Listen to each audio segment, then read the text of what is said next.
दोस्तों नमस्कार। महतो हिंदी कथा में आपका स्वागत है। आज प्रस्तुत है मुंशी प्रेमचंद रचित उनकी श्रेष्ठ कहानी बूढ़ी काकी। बूढ़ी काकी को अपने जीभ के स्वाद के अतिरिक्त और किसी चीज़ की इच्छा न थी। बूढ़ी काकी के पति का देहांत हुए 5 वर्ष गुजर चुके थे। उसके बेटे भी जवान होकर मर चुके थे। बूढ़ी काकी का इस दुनिया में अपना कहने वाला कोई भी नहीं था। केवल उसका एक भतीजा बुद्धिराम था। उसी के नाम बूढ़ी काकी ने अपनी सारी संपत्ति लिख दी थी। संपत्ति लिखवाते वक्त बुद्धिराम ने बूढ़ी काकी के सामने लंबे चौड़े वायदे किए, परंतु पैसे का लालची बुद्धिराम बहुत जल्दी ही बदलने लगा।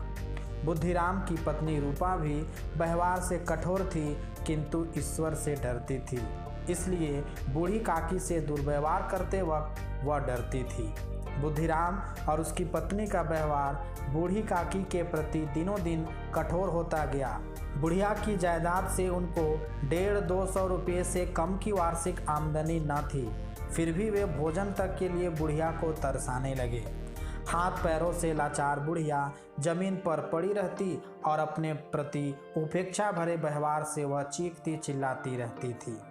पंडित बुद्धिराम के दोनों बेटे भी बुढ़िया को परेशान करने में प्रसन्न होते थे। उस पूरे परिवार में यदि उसे किसी से प्यार था तो वह बुद्धिराम की बेटी लाडली थी। लाडली भी बूढ़ी काकी से बहुत प्रेम करती थी। लाडली अपने दोनों भाइयों के भय से बूढ़ी काकी की कोठरी में आ जाती थी और मिठाई चबेना साथ बैठकर बूढ़ी काकी के साथ खाती थी। कुछ दिनों के बाद बुद्धिराम के बड़े बेटे मुखराम का तिलक था। इस तिलकोत्सव में शामिल होने के लिए काफ़ी संख्या में अतिथि आए हुए थे। पूरे गांव में खुशी का वातावरण था। चारपाइयों पर बैठे मेहमानों की नाई सेवा कर रहे थे। समीप खड़ा भाट प्रशंसा में यशगान कर रहे थे। रूपा भी औरतों के बीच घिरी हुई थी। हलवाई भट्टियों पर काम कर रहे थे। कहीं सब्जियां पक रही थी तो कहीं मिठाइयां बन रही थी। खाना पकने की सुगंध पूरे घर में फैल रही थी।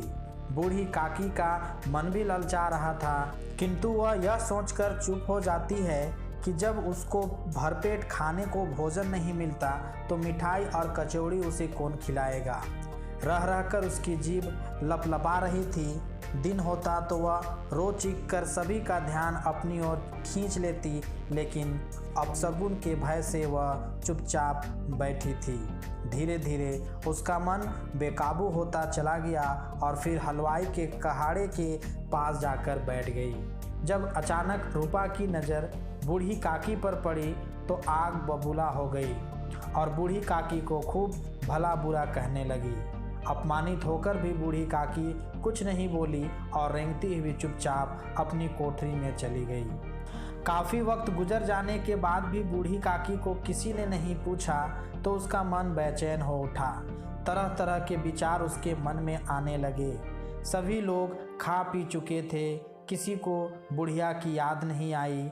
इसी दौरान बुढ़िया को जोर से भूख लगने लगी और हाथों के बल सरकती हुई लोगों के बीच जाकर पत्तल पर बैठ गई। लोग आश्चर्य भरी दृष्टि से देख रहे थे। तभी बुद्धिराम की नज़र उस पर पड़ी। तब बुद्धिराम ने उसे दोनों हाथों से उठाकर कोठरी में लाकर पटक दिया और खूब भला बुरा कहा, किंतु वह यह भूल गया कि आज उसे जो सम्मान मिल रहा है वह सब बूढ़ी काकी की संपत्ति के कारण ही है। रह रहकर बूढ़ी काकी स्वयं को कोसती रही। कभी सोचती कि वहाँ जाना ही नहीं चाहिए था। बिना खाए मैं मर तो नहीं जाती। इतना दुर्व्यवहार होने पर भी बूढ़ी काकी का मन कभी कचौड़ियों को याद करती तो कभी स्वादिष्ट रायता को, लेकिन लाडली के अलावा बूढ़ी काकी के प्रति किसी के मन में कोई सहानुभूति नहीं थी। रात के 11 बज चुके थे। सभी मेहमान आराम कर रहे थे। थकी हारी रूपा भी सो चुकी थी। केवल लाडली ही जाग रही थी। वह उस समय के इंतजार में थी जब अपने हिस्से का मिला हुआ खाना बूढ़ी काकी को जाकर खिलाए। चूँकि रूपा को पता होने पर उसे पिटाई का डर था, इसलिए लाडली अपनी माँ को सोता देखकर चुपके से अपने हिस्से की पूड़ियाँ लेकर बूढ़ी काकी के पास पहुँची। बेसब्री से इंतजार कर रही बुढ़िया एक ही झटके में सब कुछ खा गई, परंतु इससे उसकी भूख और बढ़ गई। बूढ़ी काकी ने लाडली को मेहमानों के भोजन खाने वाले स्थान पर ले चलने को कहती है और वहाँ पड़े टुकड़ों को वह चुन चुन कर खाने लगती है। फिर भी उसकी भूख नहीं मिट पाती है। अंत में वह लाडली को जूठे पत्तलों के पास ले चलने को कहती है। इसी बीच रूपा भी जाग जाती है। लाडली को अपने पास ना पाकर वह इधर उधर देखती है तो वह लाडली को पत्तलों के पास खड़ी देखती है। रूपा बूढ़ी काकी को पत्तलों की जूठन चाटते देखती है। इससे रूपा आत्मग्लानि एवं पश्चाताप से भर उठती है। आज रूपा को अपने किए पर बहुत पछतावा हो रहा था। अब उसकी सोई आत्मा जाग उठी थी। आज उसने बूढ़ी काकी को कुछ नहीं कहा। वह सोचने लगी कि जिस बुढ़िया की जायदाद से हमें इतनी आमदनी हो रही है, उसके लिए मैं उसे भरपेट भोजन भी नहीं दे सकी। वह भगवान से अपने द्वारा किए गए अपराध के लिए क्षमा मांगती है। फिर रूपा अपने भंडार गृह में प्रवेश करती है और वहां से पकवान तथा मिठाई का थाल लेकर बूढ़ी काकी के पास पहुंचती है।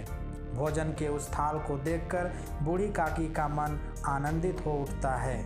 रूपा बड़े ही प्यार से बूढ़ी काकी को भोजन खाने को कहती है और वह विनती भरे भाव से कहती है कि भगवान से प्रार्थना कर दे कि वह हमारा अपराध क्षमा कर दे। बूढ़ी काकी को उस वक्त स्वर्गीय आनंद की अनुभूति हो रही थी। धन्यवाद।